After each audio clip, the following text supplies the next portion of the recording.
सूत्र 219. शुद्धमद्वयमात्मानं भावयन्ति कुबुद्धयः न तु जानन्ति सम्मोहाद्यावजीवम् अनिर्वृताः. कुबुद्धी पुरुष शुद्ध अद्वैत आत्मा असल्याची भावनिक समजूत करून घेतात, परंतु मोहपाशांमुळे त्याला जाणू शकत नाहीत. म्हणून आयुष्यभर ते सुखापासून वंचित राहतात. नाथ सांगतात, सुखाची केवळ कल्पना करून ते खरं प्राप्त होत नाही. आत्मज्ञानानं प्राप्त होणारी परमशांती, आनंद यांची कल्पना करून ते प्राप्त झालेच आहेत अशी समजूत करून घेऊन ते खरंच प्राप्त होईल का? कल्पना म्हणजे सत्य नव्हे, तो केवळ आभास होय. हे जग म्हणजे मायेचा मोहक आविष्कार आहे, ते सत्य नाही, नश्वर आहे.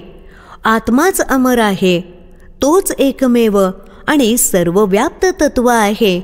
हे भले कितीही ग्रंथ वाचून पाठ केलं तरी जोवर त्याची प्रत्यक्ष अनुभूती येत नाही तोवर ते कसं प्राप्त होणार? कल्पनेनं प्राप्ती होत नाही हे ध्यानात ठेवायला हवं. आत्मज्ञान न होताच अज्ञानी पुरुष आत्मा शुद्ध आहे, केवल स्वरूप आहे असं समाजात पत राहावी म्हणून तोंडानं म्हणतात. हे तत्व समजल्याचा आव आणतात, ढोंग करतात, परंतु भौतिक संसारात ते पूर्णपणे अडकलेले असतात. राग, लोभ, मोह, ईर्ष्या, हेवा, असूया, आशा, अपेक्षा, आसक्ती आणि अहंकार ह्यात गुरफटलेले असतात. त्यांच्या पूर्तीसाठी ते आयुष्य घालवतात.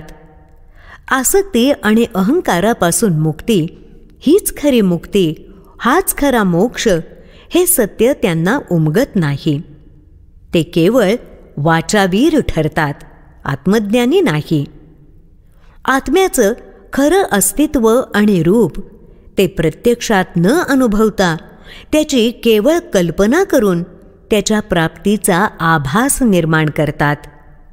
त्यांना आत्मज्ञानी कसं म्हणता येईल? सत्य, ज्ञान फक्त असतं, त्याची कल्पना करता येत नाही.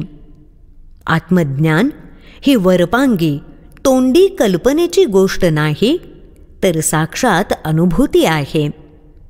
ती अनुभूती घेतल्यावरच खरा आनंद, शाश्वत परमशांती प्राप्त होईल.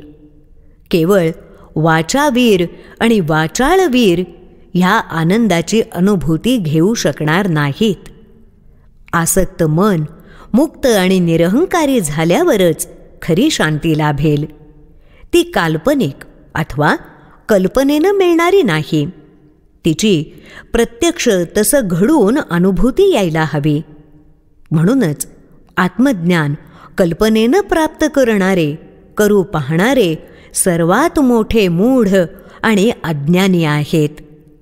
आत्मज्ञान ही केवल शब्दातीत अनुभूती आहे, कल्पना नव्हे, असं सर्वज्ञ महागुरु श्री अष्टवक्र मुनी सांगत आहेत.